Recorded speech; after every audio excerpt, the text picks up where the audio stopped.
Bismillahirrahmanirrahim. Assalamualaikum warahmatullahi wabarakatuh. Saya ingin meneruskan lagi perbincangan kita berkenaan dengan 21 sifat kepimpinan untuk abad 21. Jadi kali ini yang keenam, iaitu kuat beribadah dan sabar. Sebenarnya ini adalah dua sifat yang amat penting bagi seorang pemimpin supaya dia dapat merintah dengan baik dan kerajaannya pun mendapat keridaan dan pertolongan daripada Allah Subhanahu Wa Taala. Jadi sebelum Nabi Muhammad lahir, terdapat beberapa kerajaan Islam, kerajaan Islam yang disebutkan dalam Quran. Di antaranya adalah kerajaan Nabi Daud, yang diperintah oleh Nabi Daud, kemudian Nabi Sulaiman, Nabi Zulkifli, dan juga satu lagi kerajaan yang disebutkan yang besar adalah Zulkarnain. Jadi ini bukan Nabi, tapi dia seorang raja yang memerintah dengan dengan syariat Allah Subhanahu Wa Taala, dan memang dia matlamatnya untuk mengabdi kepada Allah Subhanahu Wa Taala.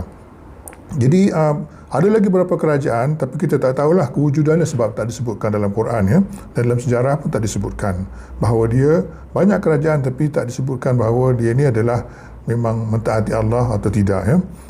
Kemudian ketika zaman Nabi Muhammad SAW, perjanjian Hudaybiyah, ini amat penting, walaupun nampaknya berat sebelah, maknanya merugi bagi pihak Islam, tapi itulah satu dokumen bertulis yang menunjukkan kewujudan sebuah kerajaan Islam, kan.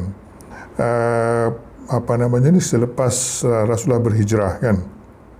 Ini berlaku pada tahun 66 Hijrah, kan. Dalam surah Al-Hajj Al-Quran ayat 41 Allah berfirman, kan, maksudnya lebih kurang mereka yang telah kami berikan kekuasaan, kan, alladzina immakkannahum fil ardi aqamus salah wa atuz zakah wa amaru bil ma'ruf wa nahaw 'anil munkar wa walillahi aqibatul umur. Mereka yang kami berikan kekuasaan memerintah di bumi, nescaya mereka mendirikan solat sembahyang serta memberikan zakat dan memberi dan menyuruh buat kebaikan serta melarang melakukan kejahatan dan perkara mungkar, dan ingatlah Allah jualah kesudahan segala urusan, kan, wallahi akibatul umur, kan. Jadi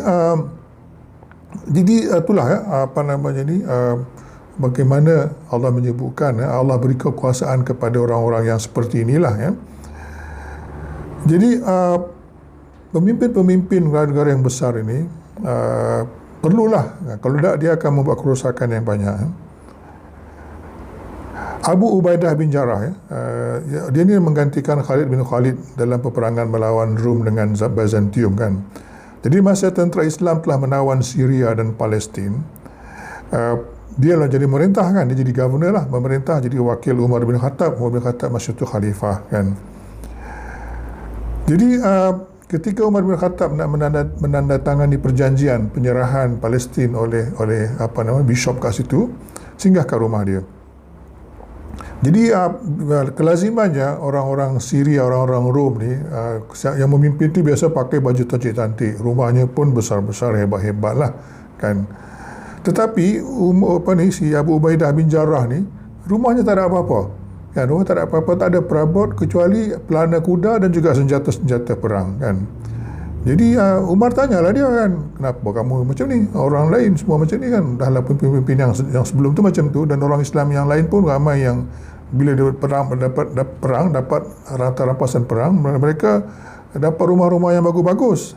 Tapi panglima perang ni yang juga menjadi governor tu, Abu Ubaidah bin Jarrah ni, rumah dia very simple. Kemudian dijawab oleh Abu Ubaidah tadi, dia kata, wahai Amirul Mukminin, ini menyebabkan hatiku lega dan sempat beristirahat, kan, bila melihat rumah yang sederhana dan tiada perabot-perabot yang istimewa, kan. Jadi Abu Ubaidah bin Jarrah. Dan ketika wabak melanda Syria, Syam kata tu, kan, Khalifah Umar mengirim surat memanggil Abu Ubaidah balik ke Madinah lah. Lalu surat itu dibalas oleh Abu Ubaidah, wahai Amirul Mukminin, sebenarnya aku tahu engkau memerlukan aku, tetapi engkau pun tahu aku sedang bersama tentera-tentera Islam. Aku tidak ingin menyelamatkan diri sendiri dari musibah yang menimpa mereka, dan aku tidak ingin berpisah dari mereka sehingga Allah menetapkan antara aku dan mereka. Oleh itu, apabila sampai surat itu, tolonglah apabila sampai surat ini, tolonglah bebaskan aku dari panggilanmu dan izinkan aku tinggal di sini, maksudnya di negeri Sam lah, di Syria kan. Umar apabila baca surat itu dia menangis kan. Menangis kan, sehingga sahabat-sahabat lain bertanya kepada Abu Ubaidah kan, sehingga sahabat-sahabat lain bertanyakan, adakah Ubaidah telah meninggal? Umar menjawab, belum lagi, tetapi kematiannya telah di ambang pintu kan. Ya. Jadi ketika di ambang kematiannya, dia berpesan kepada pasukan tenteranya, Abu Ubaidah ni, aku berpesan kepada kamu sekalian dengan satu pesanan, iaitu kalian jika kalian terima, kalian akan baik. Dirikanlah salat, bayarlah zakat, puasalah bulan Ramadan, berdermalah, tunaikan ibadah haji dan umrah, saling nasihat menasihatilah, sampaikan nasihat kepada pemimpin kalian. Jangan suka penipuan, jangan terpersona dengan keduniaan, kerana betapa seorang melakukan 1000 upaya, dia pasti akan menemui kematian seperti aku ini. Sungguhnya Allah menetapkan kematian untuk setiap orang, oleh itu semua mereka pasti mati. Orang yang paling beruntung adalah orang yang taat kepada Allah dan paling banyak bekalannya untuk akhiratnya. Itu dia pemimpinnya yang sebenarnya kan. Dunia ni tak menjadi masalah bagi mereka kan, tidak menjadi tumpuan mereka kan. Nabi Zulkifli, Nabi Zulkifli ni pun satu jugalah kan. Nabi Zulkifli ni kalau orang putih panggil Hezekiel. Dan ramai juga ulama mengatakan dia ni mungkin Gautama Buddha kan. Tapi tak pastilah, kita pun tak ada kepastian, tapi ramai yang mengatakan demikian ya. Adalah sebab-sebab dia kan, ada sebab-sebab dia kan. Panjang ceritanya tu. Jadi pada waktu tu seorang raja ya. Raja ni tak ada zuriat dan dia dah rasa dia dah sampai ujung hayat dia lah. Dia mencari seorang pengganti, dan syarat dia orang tu mestilah yang kuat beribadah pada malam hari dan berpuasa pada siang hari kan. Jadi akhirnya Nabi Zulkifli lah, orang lain tak berani kan, tak ada yang sanggup memenuhi syarat. Tetapi Nabi Zulkifli memang dia macam tu, memang hari-hari dia beribadat pada malam hari dan dia berpuasa siang hari. Jadi dialah dilantik menjadi raja kan. Dalam surah Al-Anbiya Allah berfirman wa Ismail wa Idris wa Zulkifli kullu minas sabirin kan. Nabi-Nabi Ismail, Idris serta Zulkifli semuanya adalah orang yang sabar ya. Mereka ni sangat sabar kan. Jadi ketika mula naik takhta, segolongan dari kalangan pembesar memberontak. Sebenarnya sebelum tu dah ada pemberontakan dah kan. Jadi apabila dia naik pula, dia ni bukan keturunan diraja, bukan pula dalam inner circle raja, naik jadi raja kan. Jadi ramai memberontak kan. Sebelum tu dah ada memberontak dah kan. Raja memang ada masalah pada waktu tu kan. Dia naik memberontak lagi. Tapi dengan kesabaran ketabahan Nabi Zulkifli ini, satu demi satu pemberontakan dapat dipadamkan kan. Akhirnya kerajaan jadi damai kan. Kesabarannya ini memang terbuktilah dalam melayan rakyatnya sehingga akhirnya semua penentang tunduk, dan dia juga hidup dengan amat sederhana kan, walaupun tinggal di istana kan. Dia wafat ketika berusia umur 75 tahun dan setengah riwayat 95 tahun lah. Makamnya di sebuah pekan kecil yang dikenali dengan nama Kifli kan. Kifli ataupun Kapila lah kan, orang Arab kata Kifl, atau orang tempatan kata Kafila,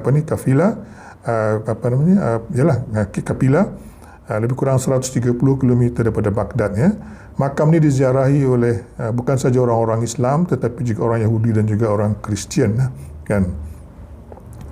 Jadi itu dia menunjukkan seorang pemimpin yang kuat beribadah dan sabar.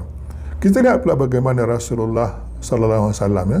Ini rasul kita kan. Memang kita pun banyak tahulah cerita dia kan. Jadi apabila Rasulullah mengisytiharkan dakwah pada tahun 3 Hijrah, tahun 3 kenabian kan, dia mula mendapat penentangan ya. Termasuklah pakcik-pakcik dan saudara mara dia dah bermacam-macam cara untuk menghalangnya kan. Kemudian orang Quraisy menjumpai Rasulullah SAW kan. Abu Talib yang sentiasa melindunginya pun untuk memberikan tawaran lah kan. Orang Quraisy menjumpai pakcik Rasulullah Abu Talib untuk memberikan tawaran kan, dan juga ancaman. Bukan tawaran saja kan. Kemudian Abu Talib menyampaikan tawaran itu kepada Rasulullah, lalu menjawab, wahai pakcik, sekalipun mereka meletakkan matahari di tangan kanan dan bulan di tangan kiriku, aku tidak akan berhenti berdakwah. Dan sampai Allah memberi petunjuk ataupun membinasakan, aku tidak akan pernah meninggalkan agama ini ya. Jadi tawaran tu sungguh lumayan lah. Kalau macam kita sekarang ni Oh, ya mungkinlah berbilion lah kan. Jadi raja apa semua, dapat perempuan cantik semualah, macam-macam lah kan. Tapi Rasulullah tolak lah. Kan. Kemudian orang Quraisy Mekah mengutus Utbah bin Rabi'ah mendatangi Rasulullah, beri tawaran lagi, wahai anak saudaraku, kata dia, sebagaimana kau ketahui, sesungguhnya engkau sebahagian daripada kami, keluargamu sangat mulia, nasabmu pun begitu luhur, tetapi engkau membawa sesuatu yang berat. Selain perkara itu telah memecah belahkan kaum Quraisy, engkau juga telah memutuskan impian mereka. Setelah itu Utbah memberikan beberapa tawaran. Tawaran pertama berupa harta yang berlimpah ruah hingga menjadi orang yang terkaya di Mekah lah. Tawaran kedua, jawatan pemimpin tertinggi untuk kaum Quraisy seperti raja. Tawaran ketiga ialah memang Rasulullah kalau mengalami sakit atau gangguan jin, mereka akan cari tabib, doktor ataupun apalah yang boleh mengubati Rasulullah lah. Jadi Rasulullah kata apa? Membaca ayat bila dia mendapat tawaran tu, dia baca surah Al-Fusilat ya kan, bila sampai pada ayat 13 yang bermaksud, aku telah memperingatkan kamu dengan petir seperti petir yang menimpa kaum Ad dan Samud. Utbah meminta Rasulullah berhenti. Dia tidak sanggup lagi mendengar ancaman yang ada dalam ayat itu, dan apabila dia kembali kepada orang Quraisy, dia mencadangkan supaya biarkan sajalah Nabi Muhammad meneruskan dakwahnya. Tetapi mereka marah kan kepada Utbah dan menuduhnya telah terkena sihir Nabi Muhammad lah kan. Jadi begitu ya, selepas ditawarkan dan juga disekat, diancam kan, para sahabat dan keluarga dan penyokongnya, walaupun Islam diboikot ya, pada tahun 7 Hijrah tu diboikot ya kan. Jadi pemboikotan ini berlangsung 3 tahun kan. Dalam tempoh itu mereka mengalami kesukaran yang amat sangatlah kan. Tadi mula bagi ancaman, bagi tawaran, tak juga, sekarang diboikot. Diboikot kan, berlanjutan 3 tahun kan. Tapi Rasulullah dan sahabat tetap bersabarlah. Kesabaran itu juga dapat dilihat ketika di Madinah ya. Ketika di Mekah kan, kemudian hijrah ke Madinah. Jadi walaupun tidak bersedia, pada tahun 2 Hijrah ni, baru je hijrah ni, tiba-tiba dah diserang kan, perang Badar lah. Kemudian baru tahun 3 Hijrah diserang lagi, perang Uhud lah kan. Dan jumlah tentera Islam sedikit, tentera Quraisy besarlah, lebih besar, 3 kali ganda lebih kurang lah kan. Jadi lepas tu perang Khandaq pula tahun 5 Hijrah kan, kena serang lagi kan, bukannya main-main kan, dan jumlah tenteranya bersekutu pula tu, ramai kan, tahun 5 Hijrah kan. Kemudian pada tahun 8 Hijrah, orang-orang Quraisy Mekah mencabuli perjanjian itu Hudaibiyah kan. Akhirnya Rasulullah menyerang Mekah dan dapat Mekah. Ingat okeylah, dapat Mekah tu okeylah kan. Tiba-tiba balik-balik je dengar cerita orang dari daripada orang Hawazin ya, nak serang Rasulullah kan, dengan pasukan pemanah yang handal-handal belaka lah. Rasulullah terus segera pergi ke Hunain untuk berperang lah kan. Dan Rasulullah tentera Islam berhadapan dengan pasukan pemanah yang handal-handal kan, dan memang kecederaan dahsyatlah. Dan Rasulullah sendiri bila tengok perserangan tu, dia tak takut, dia pergi serang, dia pergi lawan kan, dia ke depan kan. Akhirnya menanglah, kalahlah orang Hunain ni kalah kan. Jadi pulang je, sabikan pulang dia dah dengar pula orang Rom nak serang. Rom dari utara lah. Rom ni masa tu ialah Mekah tu kecil lagi kan, kerajaannya dah besar mana. Tiba-tiba sebuah kerajaan raksasa yang besar yang dia punya kawasan pemerintahan amat besar lah pada waktu tu kan, 2 gergasi lah pada waktu tu kan, satu Rom, satu Parsi lah kan, datang nak serang kan. Rasulullah pun terus kumpulkan semua sahabat kan, pada tahun 9 Hijrah tu pergi ke sempadan kan. Tapi Heraklius waktu itu yang memimpin tentera ataupun raja Rom, Byzantium, bila dia tahu Rasulullah datang, dia pun tak berani datang lah, dia tak berani perang lah kan, tak berani perang ya. Jadi itu dianya lah ya. Itu dia keadaannya, bagaimana kesabaran, ketabahan ya, dan juga ibadah kepada Allah amat penting bagi seorang pemimpin untuk mendapat pertolongan daripada Allah Subhanahu Wa Taala dan juga support daripada orang bawahannya. Sekian, Assalamualaikum warahmatullahi wabarakatuh.